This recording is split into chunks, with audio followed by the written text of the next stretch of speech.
There's our first goat.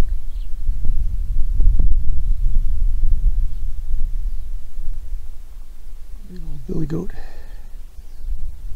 Quite a ways away.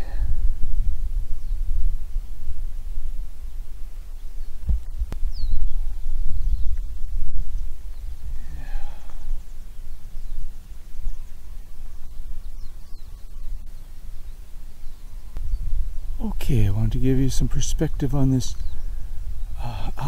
this Pahoehoe flow, and it comes right down along the base of the Pali, and you can see that not too far away, a couple hundred yards, there's the older lava, and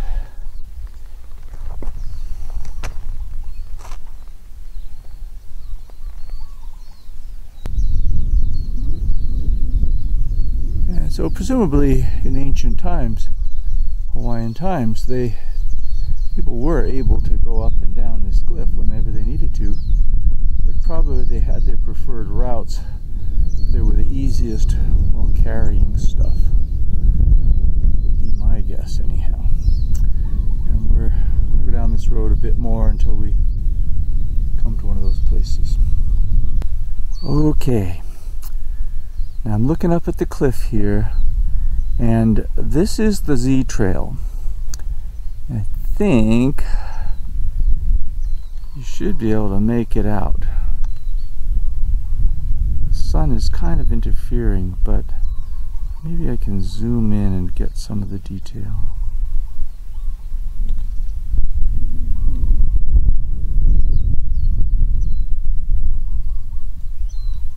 It comes over the top right there.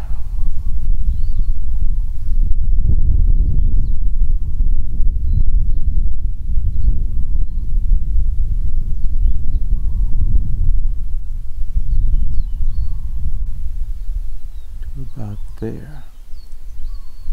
And then it switchbacks down.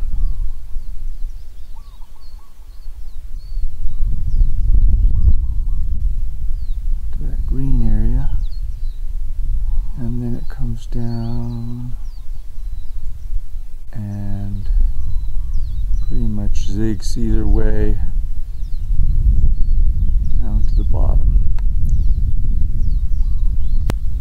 Alright, here's another shot of the Z Trail from pretty much the base of it.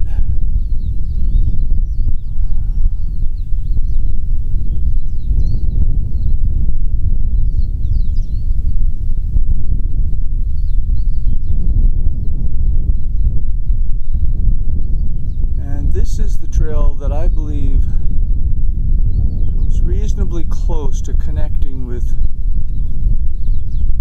Kamaoa Road.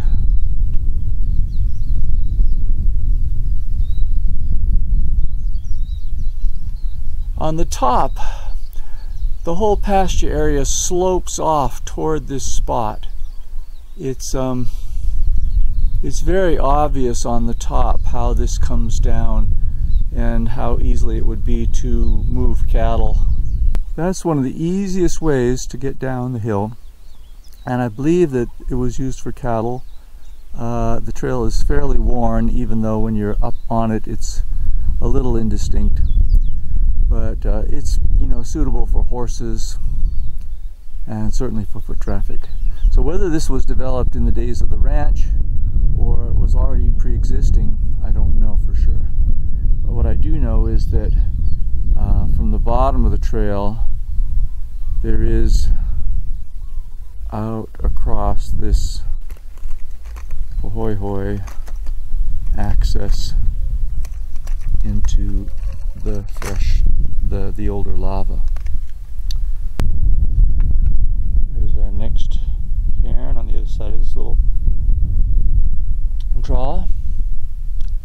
Okay, I wanted to point out that we're going to be running across country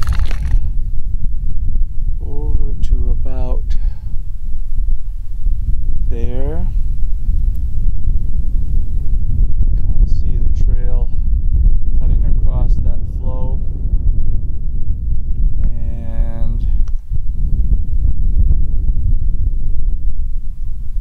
That's what we're looking for right in there.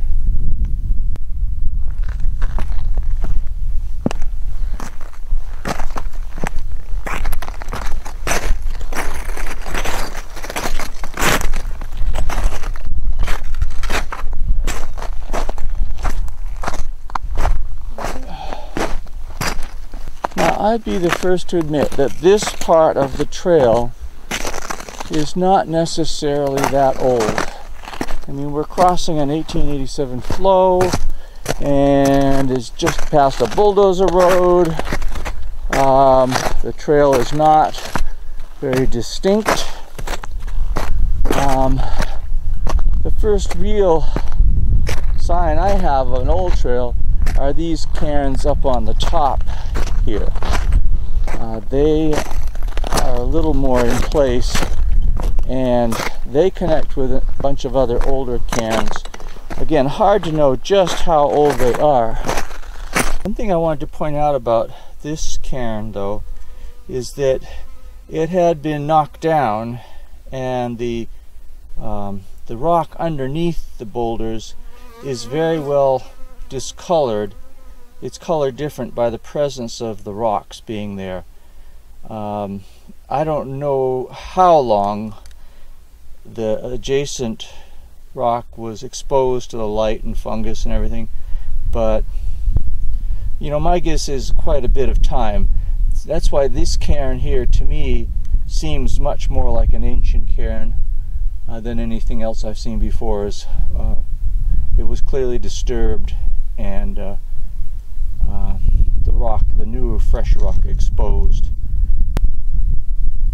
Alright, nice cairn. And you can see the next two on that little ridge. Alright, so this little bit, it's got sort of pavement with small stone. There's the cairns we were approaching, and you can see the Z trail in the hillside beyond.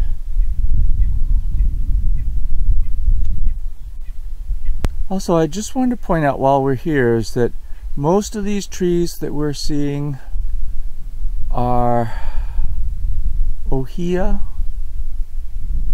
occasional Christmas berry, but also occasionally a llama wood. This one in the foreground here is a llama, I believe. It's a little more olive green colored, and a gray trunk, and no red flowers.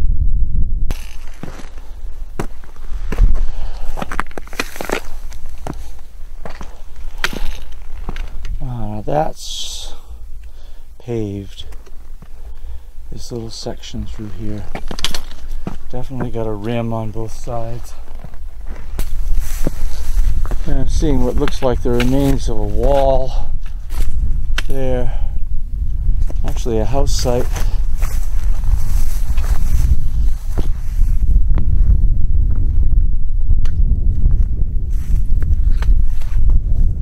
Yeah, totally.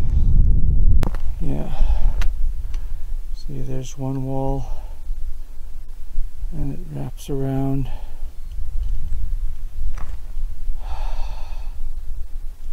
Okay, so here's another cairn, and we're looking up on this hill, and we see our trail marker very boldly on the horizon. So this is the fun part, where you go from a lot of maybe to starting up onto an flow, and then it's going to become very obvious whether there's a trail or not. So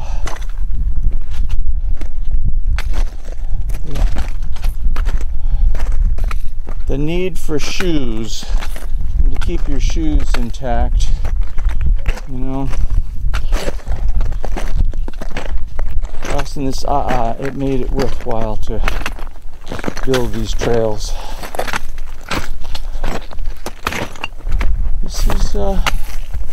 This trail has been filled with a lot of rubble, but it is still distinct.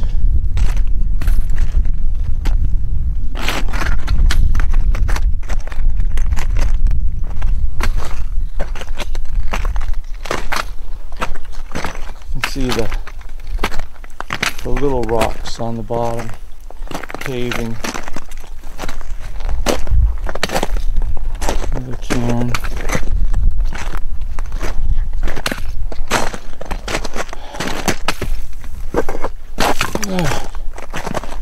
And I see over there in the distance, where is it?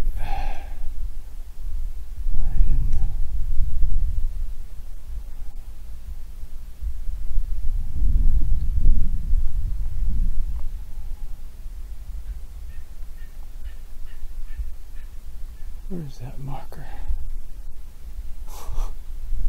It's in there somewhere. There it is.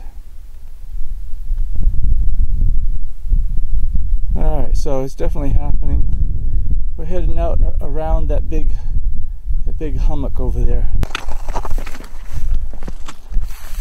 There's a cairn out there. This grass is where the trail is. Makes the walking a little tricky.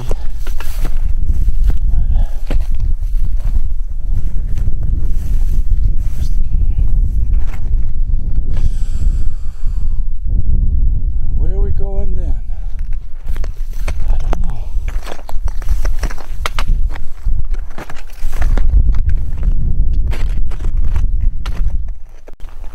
Okay, I see another cairn out there at the end of that grassy stretch. Boy, how exciting.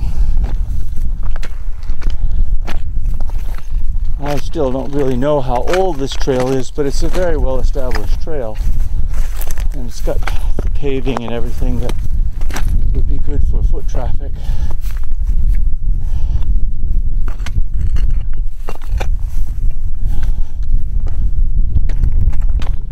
Cairn on the ridge.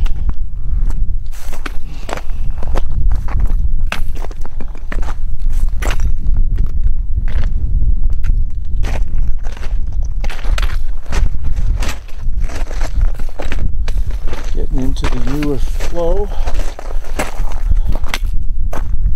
Yeah. That. Oh yeah. Look at this. A nice cleared trail.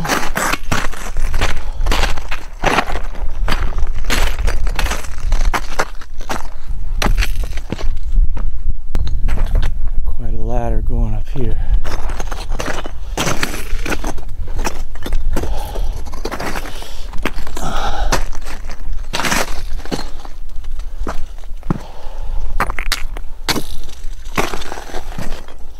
Lots of green sand, olivine crystal in these rocks, choke olivine. Okay, well that's what we just crossed. Pretty gnarly, but the path made it very easy. And as we swing around now, realize that we're emptying out over here on this side of the trail to a Pahoehoe flow, and that this is going to carry us out into that grassland and basically up to the top of that ridge. What we're looking for over there is a couple of large pukas, a couple of large lava tubes that are right at the boundary of several ahupuaas coming together. It's well marked on the map.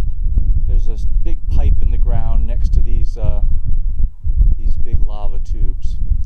So they're very impressive.